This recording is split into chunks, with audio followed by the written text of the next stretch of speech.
ಸದ್ಯಧರ್ಮರತಾಯ ಚ ಭಜತಾಂ ಕಲ್ಪವೃಕ್ಷ ನಮತಾಂ ಕಾಮಧೇನು. ಶ್ರೀ ಗುರು ರಾಘವೇಂದ್ರ ಸ್ವಾಮಿ ಎಲ್ಲರನ್ನು ಕಾಪಾಡಪ್ಪ ತಂದೆ, ಎಲ್ಲರಿಗೂ ಒಳ್ಳೆಯದನ್ನು ಮಾಡಿ. ಸರ್ವೇ ಜನ ಸುಖಿನೋ ಭವಂತು. Shri Guru Raghavendra veg kitchen.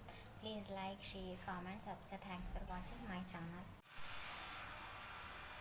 ಇದು ಮೆಂತೆಕಾಳು ತೊಗೊಂಡಿದ್ದೆ. ಓಕೆ, ಜೀರಿಗೆ, ಮೆಣಸು, ಉಪ್ಪು.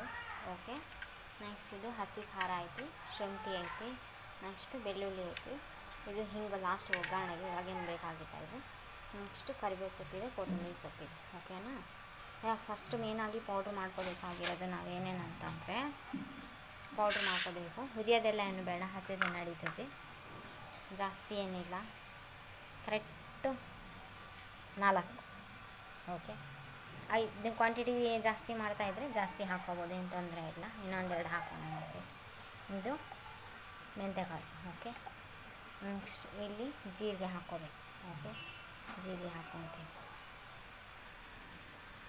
ಇವಾಗ ಕುಟ್ಟಾಣಿಯಲ್ಲಿ ಕುಟ್ಕೋಬೇಕು.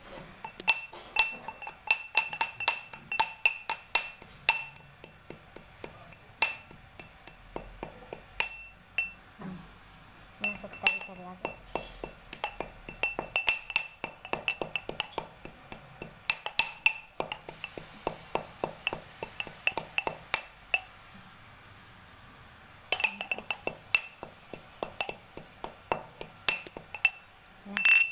ಹಾಗೆ ಸ್ವಲ್ಪ ಉಪ್ಪು ಕೂಡ ಹಾಕ್ಕೋಬೋದು, ಏನು ತೊಂದರೆ ಇಲ್ಲ. ಸ್ವಲ್ಪ ಉಪ್ಪು ಹಾಕ್ಕೊತೀನಿ. ಓಕೆ,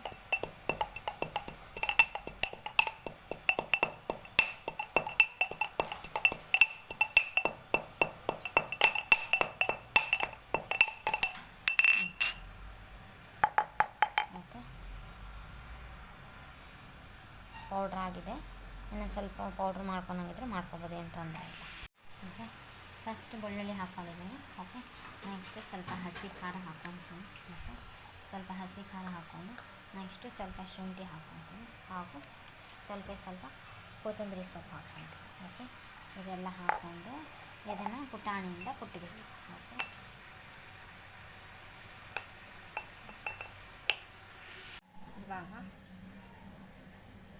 ಇವಾಗ ಮಜ್ಜಿಗೆ ತೊಗೊಂಡಿದ್ದೀನಿ. ಓಕೆ, ಮಜ್ಜಿಗೆ ತೊಗೊಂಡಿದ್ದೆ. ನೆಕ್ಸ್ಟ್ ಓಕೆ, ಈ ಮಜ್ಜಿಗೆಗೆ ಇವಾಗ ಇದು ಪೌಡ್ರ್ ಹಾಕ್ಕೋಬೇಕು. ಓಕೆ, ಏನು ಪೌಡ್ರ್ ಅಂದರೆ ಇದು ಮೆಣಸು, ಜೀರಿಗೆ, ಮೆಂತೆಕಾಳು, ಉಪ್ಪು ಹಾಕಿ ಪೌಡ್ರ್ ಮಾಡ್ಕೊಂಡಿದ್ದೆ. ಇದು ನೋಡ್ಕೊಂಡು ಹಾಕ್ಕೋಬೇಕು, ಯಾಕಂದರೆ ನೆಕ್ಸ್ಟ್ ಇದಾಯಿತಾ. ಇದಾದಮೇಲೆ ನೆಕ್ಸ್ಟು ಇದು ಒಂದು ಪೇಸ್ಟ್ ಇದೆ. ಪೇಸ್ಟಲ್ಲಿ ಏನೇನು ಹಾಕಿದ್ದೀನಿ ಅಂದರೆ ಹಸಿಮೆಣಸಿನ್ಕಾಯಿ, ಶುಂಠಿ ಹಾಗೂ ಬೆಳ್ಳುಳ್ಳಿ ಹಾಕಿ ಪೇಸ್ಟ್ ಮಾಡ್ಕೊಂಡಿದ್ದೀನಲ್ಲ, ಆ ಪೇಸ್ಟ್ ಹಾಕ್ಕೊತೀನಿ. ಓಕೆ, ಪೇಸ್ಟ್ ಹಾಕ್ಕೊಂಡಾಯ್ತಾ. ನೆಕ್ಸ್ಟು ಸ್ವಲ್ಪ ಗ್ರೀನ್ ಚಿಲ್ಲಿ ಇದಕ್ಕೆ ಹಾಕ್ಕೊತೀನಿ. ಓಕೆ, ನೆಕ್ಸ್ಟ್ ಸ್ವಲ್ಪ ಕೊತ್ತಂಬರಿ ಸೊಪ್ಪು ಹಾಕ್ಕೊತೀನಿ.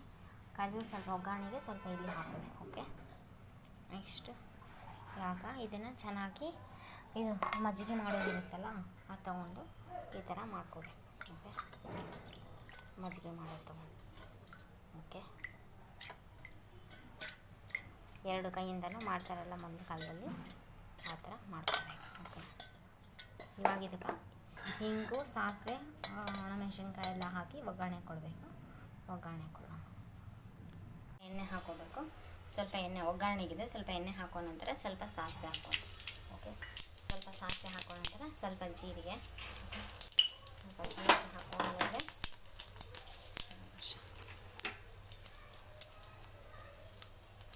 ಸ್ವಲ್ಪ ಇವಾಗ ಒಣಮೆಣಸಿನ್ಕಾಯಿ, ಸ್ವಲ್ಪ ಕರಿಬೇವು ಹಾಕ್ಕೋಬೇಕು. ಓಕೆ, ಆಮೇಲೆ ಲಾಸ್ಟಿಗೆ ಸ್ವಲ್ಪ ಹಿಂಗೆ ಹಾಕ್ಕೋಬೇಕು. ಈಗ ಒಣಮೆಣಸಿನ್ಕಾಯಿ ಹಾಕ್ಕೊಂಡೆ. ನೆಕ್ಸ್ಟ್ ಸ್ವಲ್ಪ ಇವಾಗ ಸ್ವಲ್ಪ ಹಿಂಗೆ ಹಾಕ್ಕೋಬೇಕು. ಸ್ವಲ್ಪ ಹಿಂಗೆ ಹಾಕ್ಕೊಂಡೆ. ಹಿಂಗೆ ಹಾಕ್ಕೊಂಡ ನಂತರ ಇದನ್ನು ಮಜ್ಜಿಗೆನಲ್ಲಿ ಸೇರಿಸ್ಬೇಕು, ಈ ಒಗ್ಗರಣೆನ. ಓಕೆ, ಇವಾಗ ಇದಕ್ಕೆ ಒಗ್ಗರಣೆ ರೆಡಿ ಮಾಡ್ಕೊಂಡಿದ್ವಲ್ಲ, ಸಾಸಿವೆ, ಜೀರಿಗೆ ಹಾಗೂ ಹಿಂಗಿನ ಒಗ್ಗರಣೆ ಹಾಕ್ಕೊಂಡು ಓಕೆ,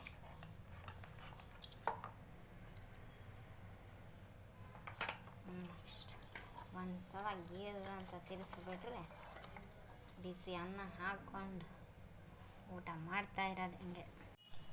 ಇದು ಝೀರೋ ಆಯಿಲ್ ಹಾಕಿ ಬಳಸಿರೋದು. Very tasty and easy and healthy recipe ಇದು. ಮಜ್ಜಿಗೆ ಮಸಾಲ ಮಜ್ಜಿಗೆ. ಜಾಸ್ತಿ ಆಯಿಲೆಲ್ಲ ಏನೂ ಬಳಸಿಲ್ಲ. ಈ ಬಿಸಿಲುಗಾಲದಲ್ಲಿ ಮಧ್ಯಾಹ್ನ ಊಟಕ್ಕೆ ತುಂಬ ಚೆನ್ನಾಗಿರುತ್ತೆ. ಒಮ್ಮೆ ಮನೆಯಲ್ಲಿ ಟ್ರೈ ಮಾಡಿ ನೋಡಿ. ಎಲ್ಲ ಆರೋಗ್ಯಕರವಾಗಿರುವಂಥ ಅಂಶವನ್ನೇ ಹಾಕಿದೆ. ಹೇಗೆಂದರೆ ಜೀರಿಗೆ, ಮೆಣಸು ಎಲ್ಲ ಆರೋಗ್ಯಕ್ಕೆ ತುಂಬ ಒಳ್ಳೆಯದಾಗಿರುತ್ತೆ. ಶುಂಠಿ ಹಾಕಿದ್ದೀನಿ, ಬೆಳ್ಳುಳ್ಳಿ ಹಾಕಿದ್ದೀನಿ. ಈ ಒಂದು ಮೆಣಸು ಮತ್ತು ಶುಂಠಿ ತಿನ್ನೋದ್ರಿಂದ ಕಫ ಎಲ್ಲ ಕಡಿಮೆ ಆಗುತ್ತೆ ಹಾಗೂ ಆರೋಗ್ಯಕ್ಕೆ ತುಂಬ ಒಳ್ಳೆಯದು. ಈ ಥರನೇ ಹ್ಯಾಬಿಟ್ ಮಾಡಿಸ್ಬೇಕು. ಚಿಕ್ಕ ಮಕ್ಕಳೆಲ್ಲ ತುಂಬ ಇಷ್ಟಪಟ್ಟು ತಿಂತಾರೆ. ಈಗ ನಾವೇನು ಹೇಳ್ಕೊಡ್ತೀವಿ, ನಾವೇನು ತಿನ್ನಿಸ್ತೀವಿ ಅದನ್ನೇ ಮಕ್ಕಳು ಇಷ್ಟಪಟ್ಟು ತಿಂತಾರೆ. ಹಾಗಾಗಿ ನಾವು ಎಷ್ಟು ಸಾಧ್ಯ ಅಷ್ಟು ಹೆಲ್ದಿ ಆಗಿರುವಂಥ ಫುಡ್ಡೇ ತಿನ್ನಿಸ್ಬೇಕು. ಹೋಮ್ ಮೇಡ್ ಫುಡ್ಡೇ ಆಗಿರಬೇಕು. ತುಂಬ ಚೆನ್ನಾಗಿರುತ್ತೆ. ಈ ಕಾಲದಲ್ಲಿ ಆರೋಗ್ಯ ಅನ್ನೋದು ತುಂಬ ಇಂಪಾರ್ಟೆಂಟ್ ಆಗುತ್ತೆ. ಹಾಗಾಗಿ ನಮ್ಮಿಂದನೇ ನಮ್ಮ ಮಕ್ಕಳಿಗೆಲ್ಲ ರೂಢಿ ಆಗಬೇಕು. ಹಾಗಾಗಿ ಒಮ್ಮೆ ಇದನ್ನು ಮನೆಯಲ್ಲೇ ಟ್ರೈ ಮಾಡಿ ನೋಡಿ.